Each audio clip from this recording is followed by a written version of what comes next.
উত্তর পাকিস্তানের বিভিন্ন এলাকায় ভারী বৃষ্টিপাত, আকস্মিক বন্যা ও ভূমিধসে নিহতের সংখ্যা 250 ছাড়িয়েছে।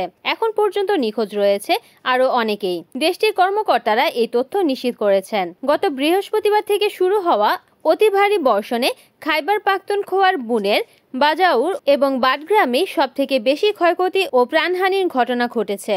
শুধুমাত্র বুনেরে 213 জন নিহত হয়েছেন। এছাড়া গিলগিট বালতিস্তানে 12 জন এবং আজাদ জম্মু ও কাশ্মীরে 19 জনের মৃত্যুর খবর পাওয়া গেছে। নিহতদের মধ্যে রয়েছেন 279 জন পুরুষ, 15 জন নারী এবং 13 জন শিশু। পরিস্থিতি অস্থিতিশীল থাকায় মৃতের সংখ্যা আরও বাড়তে পারে বলে আশঙ্কা করা হচ্ছে। এছাড়া খাইবার পাখতুনখোয়ার বিপর্যস্ত অঞ্চলে ত্রাণ সামগ্রী নিয়ে যেতে গিয়ে দেশটির একটি MI-17 হেলিকপ্টার বিধ্বস্ত হয়েছে। এতে 2 জন পাইলট সহ মোট 5 জন নিহত হয়েছেন বলে জানিয়েছে সংশ্লিষ্ট কর্তৃপক্ষ। তবে বুনেরে আরেকটি হেলিকপ্টার উদ্ধার অভিযান পরিচালনা করছে।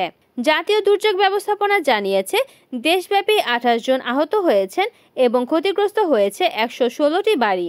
পুরো গ্রাম নিশ্চিহ্ন হয়ে গেছে। রাস্তাঘাট এবং অবকাঠামো ধ্বংস হয়ে গেছে।